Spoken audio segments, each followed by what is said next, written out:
All right, so here's the deal. HBO Max and Discovery Plus will be merging into one united streaming platform in the summer of 2023.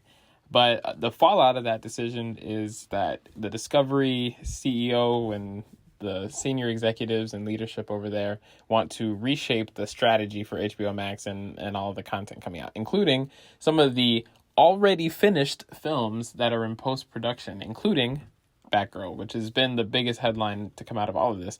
The film was starring starring Leslie Grace.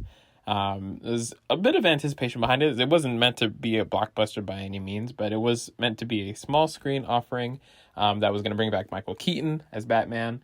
And a lot of people were excited just for that last fact alone, but you could find a good amount of people that were excited to see the film regardless. And now, because of tax savings, the film will not exist and it will not come out. It's unlikely that we'll see a release the Batgirl cut fan campaign at any point. And Warner Brothers or Discovery or Warner Brothers Discovery is really making some confusing moves here. It's not really confusing if you look at it from a financial perspective.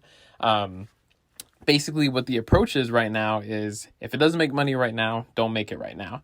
And they've released comments from the Q2 earnings call, such as we don't want to put out a film that we don't believe in and blah, blah, blah. And it seems like they're really focused on short-term financial gains, which, makes sense because their combined subscriber numbers between Discovery Plus and Warner Brothers is decreased from Q1 to Q2. But I think you really have to step away from just a pure financial outlook to really make money. And I'll explain what that means. So Marvel, and I will not be the first or the last person to compare Marvel and DC. It's actually making me cringe a little to do this, but Marvel can put out whatever right now, and people are going to watch it. And, there's been so many think pieces about fatigue around the superhero genre, specifically Marvel, but they still continue to put out shows that who could have imagined that we would get a Moon Knight show 6 years ago? And it's getting a season 2, most likely. So, now, the point is that Marvel has created a relationship with its fans to the point where people are invested in the overarching universe, right? So there's investment to watch most of, if not all of, the things that Marvel puts out or the MCU puts out, because there's some kind of connectivity that's hinted at or likely that may occur. Even the end of Miss Marvel, the Disney Plus show, alluding to mutants coming in the MCU in the main universe. So the reason that, not the reason, but one of the many reasons why the MCU is so successful is just because of the relationship that fans have and their faith in the overall direction. I can't tell you how many times I've heard the idea that there's a 10-year plan for DC properties, because it doesn't seem like there is much of a plan. And sure, what they're doing right now and scraping the bottom of the barrel and making sure that everything's clean and resetting everything, restarting, that is a plan for sure. And it may work out eventually in the long run, but you have to do a better job of working with the people that you're trying to serve, including the creators that you want to direct your films.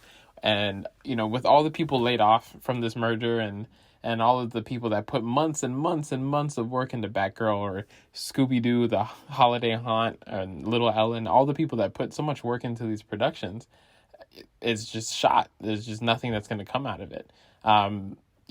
Hopefully the compensation reaches the people that it needs to. But as far as, the work that went into those creative works is done. And people don't forget that. We're talking about billion-dollar corporations.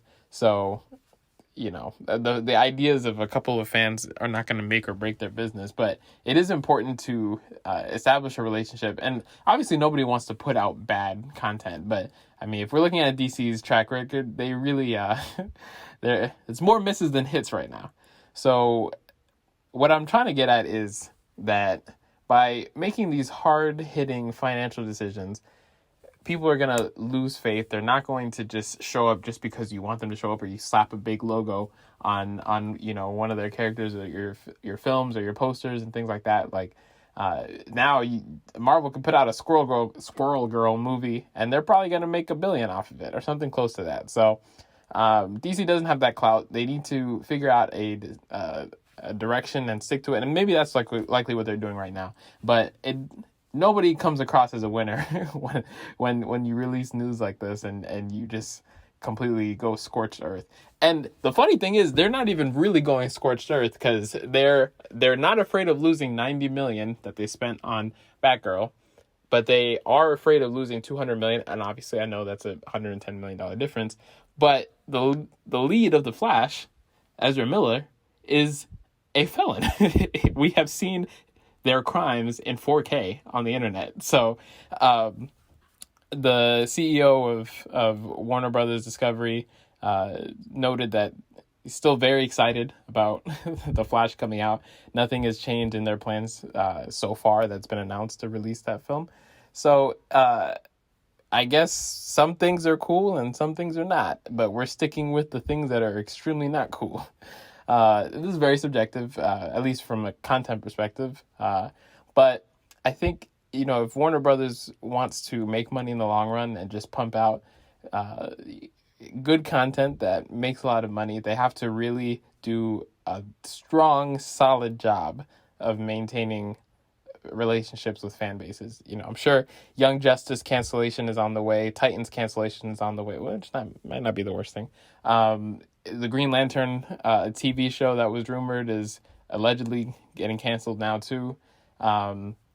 And you can't take those decisions lightly, and how those decisions will be received. So it'll be really interesting to see how this Warner Brothers Discovery merger plays out, especially for certain properties over the next couple of weeks and months. What we do know right now is that that the word genredoms did not exist prior to today, and Discovery, Warner Brothers, they want it to be a thing. They laid out the differences between HBO Max and Discovery Plus, and these descriptions are, to put it lightly, are comical. HBO Max is said to be the home of fandoms, while Discovery Plus is said to be the home of genredoms. So that'll be interesting, whatever that means. This doesn't mean that Warner Brothers Discovery is going to fail for sure, but again, the point is that you need to keep these relationships with your target audience intact, and I think they're really in danger of losing a lot of people at this point, just giving up hope that they're ever going to get what they really want. For more of the business on the Warner Brothers Discovery Warner Brothers merger, head to cheatsheet.com for full coverage.